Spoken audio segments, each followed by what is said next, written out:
Hey guys, we are training hips today. Be ready for potential hip cramps from today's class.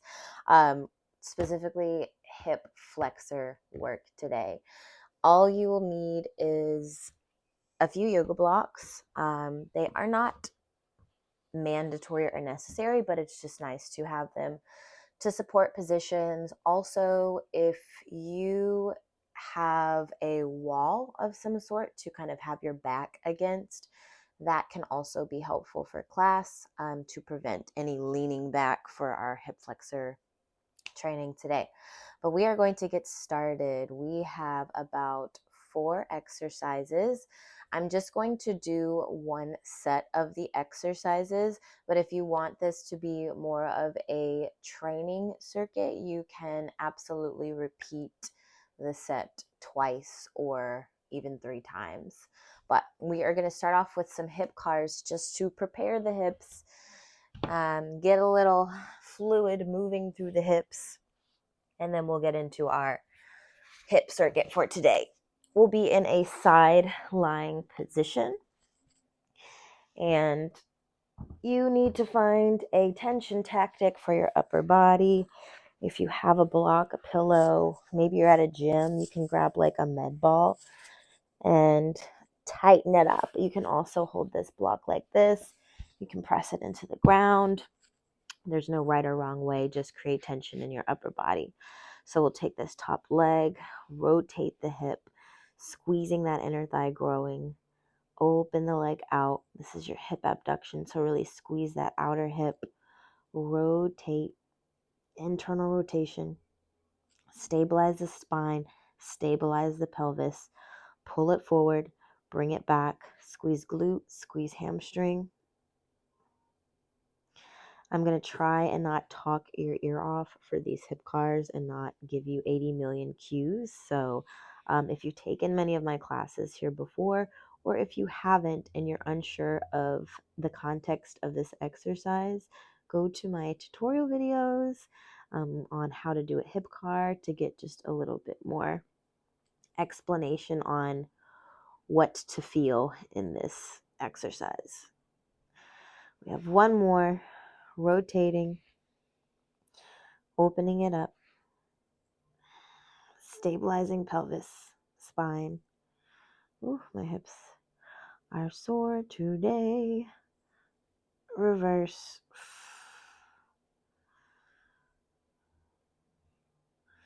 And then we'll do the other side. You can use a block as a pillow. And if you don't have 2 blocks, I'll show you what I like to do when I don't have blocks available. I just hug myself. I'm just kidding. I hold my hands like this, or actually I will just hug my arms into a cross like this, squeezing against my chest, rotating, abducting, a lot of outer glute stuff, rotating around the corner, getting it behind you, reverse. Make sure you're hitting all those corners, all those end ranges, giving at least between 30-50% of your effort. So we don't have to go Super Saiyan mode for our warm-up reps, but enough effort to, warm up the hips. Squeezing, rotating around the corner. Last one here.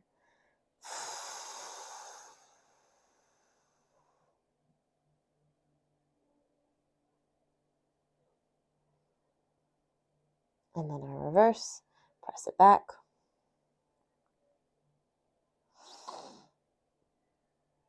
All right. Oof. Those always feel good.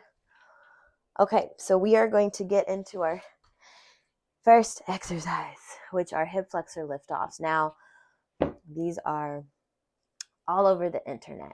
I think a lot of people have done these before, but I think many people don't do them well, or they don't understand the context behind doing the hip flexor liftoff. So we're going to be training, obviously, hip flexors. You'll get a little bit of quad tissue, but mostly front of the thigh stuff. First thing you're going to do is test your lift off. You're going to lift your leg and see how high it goes.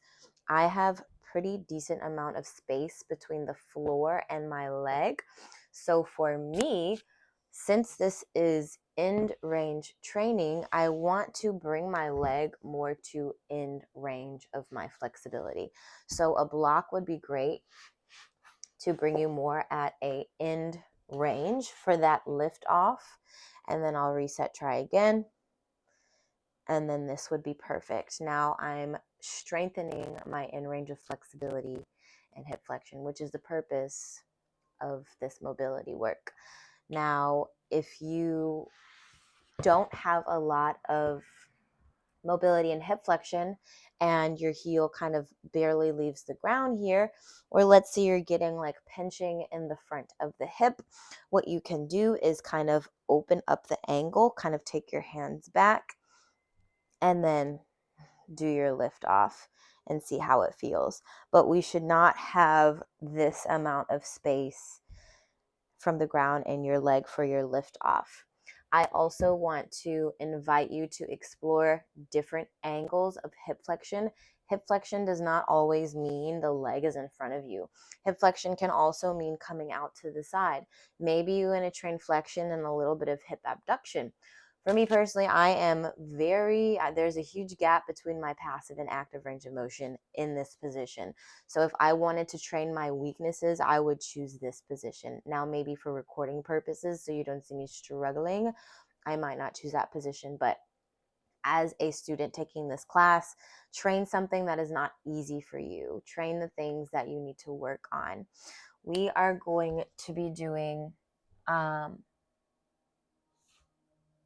12 reps of our lift offs. So grab your block if you need a block. I'm going to grab my block. We'll do 12 on the right, and then we'll switch 12 on the left, and then we'll move to the other exercise. Engage your core, grip the ground. If you have other blocks or objects available that can help you create more tension, use them. Here we go. Inhale, exhale, lift off. Squeeze, lower down. Good. Again, lift off. Squeeze that in-range tissue, lower down. That's 2. We have 10 more. Ooh, cramps may occur. If you get a cramp, try not to immediately leave the position and then come back to it because you will cramp again. Just gently squeeze that cramp a little bit. 5, 6, 7. Y'all are going to see me struggle. 8. Ooh. 9. 10. 11. One more. 12. Ooh. Those never get easier, I can tell you that. Second side. And my hips are already so sore from a previous workout. But here we are. Okay. 12 reps. Create tension. Inhale. Lift off. Lower down. That's 1. Lift off. 2. Another thing you want to watch out for is rounding the back or constantly leaning back for your reps. Can you stay on top of that leg? Keep the angle closed here. 3. 4. 5. 6. 7. 8. 9. 10. 2 more. 11. One more. 12. Woo. Oh. All right. First one down. 3 more to go.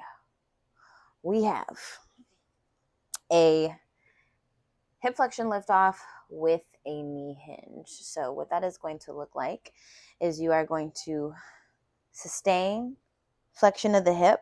You're going to bend the knee and extend the knee. You have 5 reps here. Keep that flexion, pull it in. This is 2. I'm constantly pulling my thigh to my chest.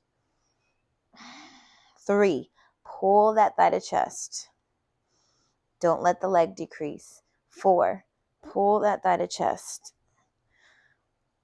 5, lower down. Ooh, switching.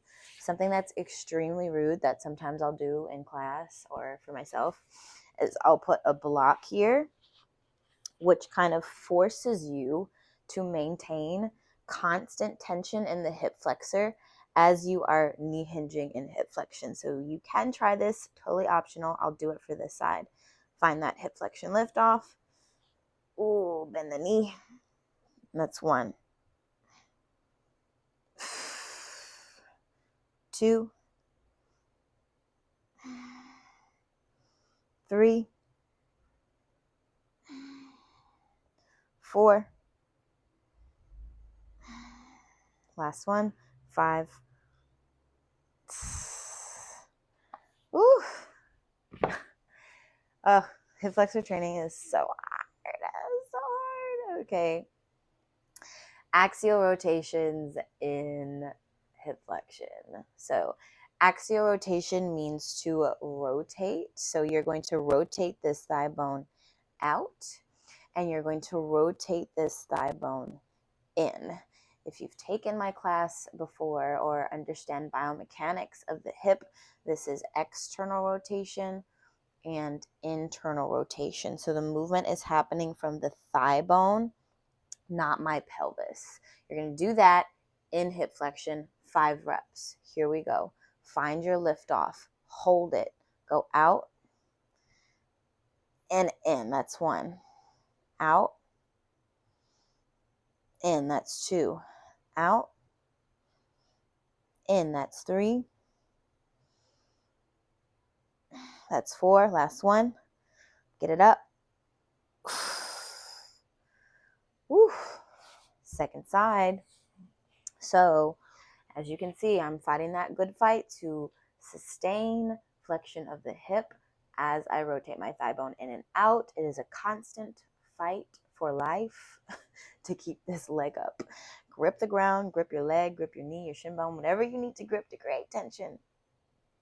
Lift, rotate, out, in. That's 1. 2, find the in. Don't cut off your movement. 3, 4, 5. Oof. Shake it out, shake it out. Shake it out, shake it out. I got a cramp there. I was trying to keep it cool. Cramps do not feel great. No, they don't.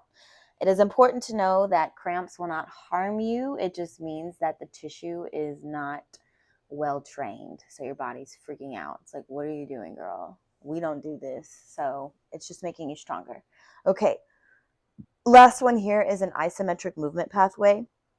You'll be going from a bear position, so knees kind of in line with the feet. And how to enter this position is you can start in a butterfly, and then you'll open one leg, and then you'll open the other leg. Yes. So we will be going from bear to butterfly.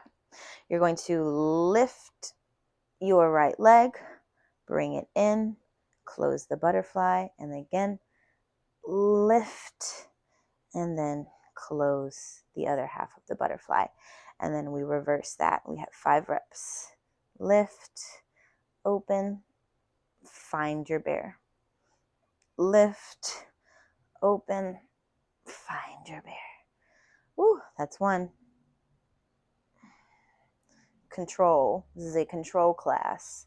So control your movements. Don't just fling your legs. Open and closed. Squeeze the stuff that's moving your legs in and out. That's 2.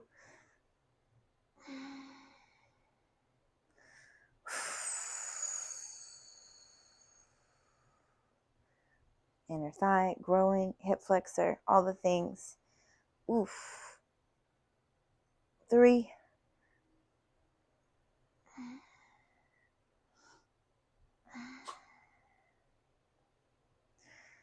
Tall spine. Make sure you're sitting up nice and tall and that your spine does not look like cat and cat-cow.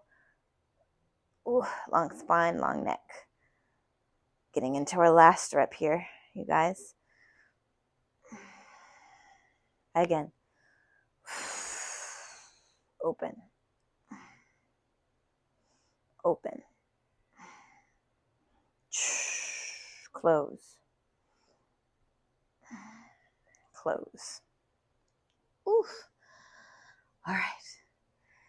Those 2 exercises, if you would like more training stimulus, pause this video, rewind the video, and then just start from the beginning. Just for time purposes, recording purposes, I want to keep this short, but please do a 2nd or 3rd rep cycling through them. If you are seasoned in this work and like a dancer or something like that and really want to dig into the strength training stuff, you can also put an ankle weight on to really load this movement more. So thank you guys. Appreciate any feedback, any comments, suggestions. Leave them in the comment section, and I'll see you next time.